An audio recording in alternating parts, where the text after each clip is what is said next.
for my most controversial video ever!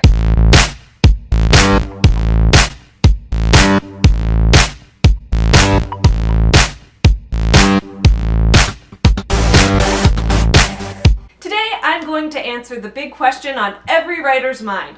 Traditional publishing or self-publishing? Which is better? That's like asking Republicans or Democrats. Not because books are political, I hate politics and I love books, so... No, it's like that because the issue lies in the fact that we're dividing everything into two groups in the first place and then operating as if those two groups have to be in opposition. Just like I did not register for any political party in the state of Illinois, I refuse to put my books into a box. Except into a parcel box to ship them to you. This video was brought to you by ForeverHomeFriends.com. Just kidding, that's my own company. In this video, I intend to prove that publishing is a spectrum, and that books don't need to be categorized by how they're published. Because to the average reader, they're not going to be like, oh, this book was published by Mariner, but this book was published by Balzer and Bray, an imprint of HarperCollins publisher. No, readers are looking at books for characters, for subject matter, for genre, for pretty much everything except who was publishing the book. And as writers, we need to be thinking with the end consumer in mind. That said, quick disclaimer, no matter what kind of author you are, I support you. If you signed a 6-book deal with Penguin, I support you. If you uploaded your own ebook file onto Shopify, I support you. Hashtag writers support writers. Writing is already a hard enough thing to make into a career. Let the Silicon Valley tech CEOs look down upon us from their fat stacks of cash. We don't need to be looking down on each other. Publishing is a spectrum. A big thing a lot of people, particularly other writers, ask me is, are your books traditionally published or self-published? And I'm like, do I only have two options? As with anything in life, when you break something into two groups, there are always going to be outliers that don't fit into one of those groups. And the act of breaking it in half is more divisive and harmful than it is beneficial. With some books, it's easy to tell, right? Like, if you signed a contract with a big 5 publisher and got a big advance, then you're traditionally published, right? If you converted a PDF to a Mobi file and uploaded it onto Kindle, or if you paid another company thousands of dollars to produce your book, you're probably self-published, right?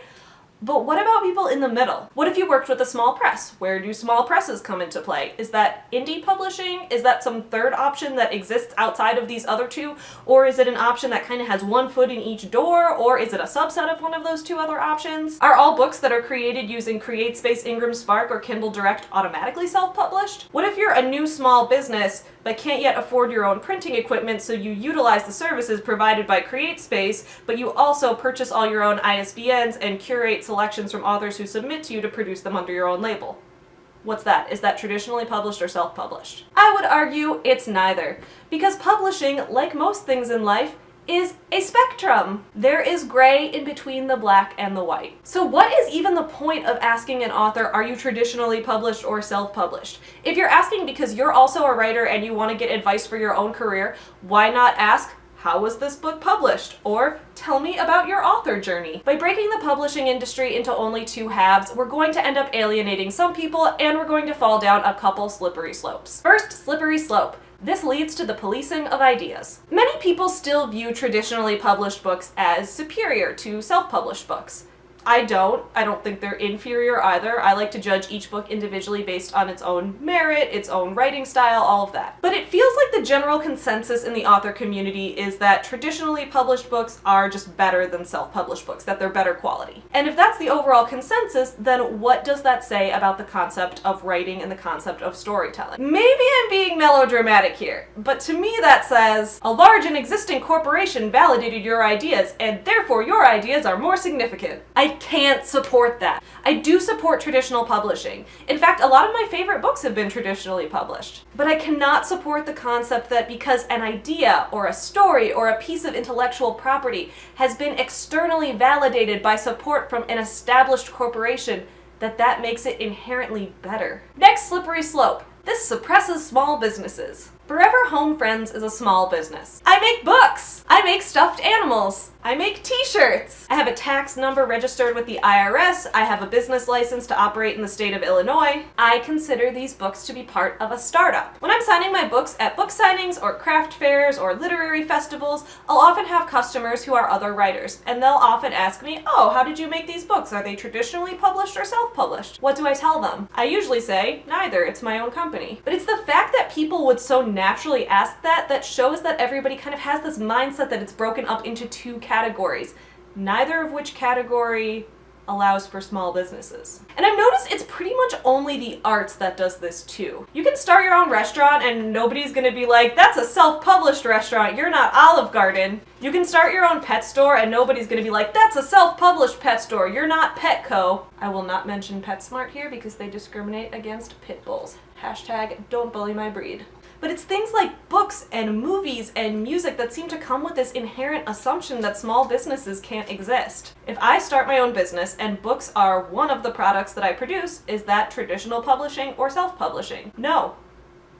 Books can be created by a small business just like any other product. With the internet and social media becoming more and more of a driving force in consumer behavior, it's important that we recognize that the publishing industry is changing. It's no longer enough to say traditional publishing and self-publishing are both valid choices. It's time to stop dividing the entire concept of books, which at their core are a way to share ideas and stories with others, into a strict binary. So what do you guys think about the publishing industry? Do you agree that self-published and traditionally published should not be the only categories and that we should be more open to recognizing other options?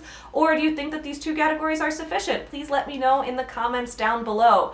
When I joked earlier that this video was sponsored by the Forever Home Friends, that was like a half joke. My videos aren't sponsored by anybody and I'm not monetized or anything like that. But the Forever Home Friends is my company where I write books based on real rescue dog stories. We've got these t-shirts here with some art that I did of one of the dog characters, Wrigley, DJing. And we've got these Happy Holidays hats, which are out for the holidays right now. So if you are interested in dogs, please feel free to check out foreverhomefriends.com. You can get signed and personalized copies of everything, and 10% of all profits benefit animal shelters. So win-win. All right, guys, I will see you in my next video. Thank you so much for watching. Please subscribe if you're enjoying my videos. Bye!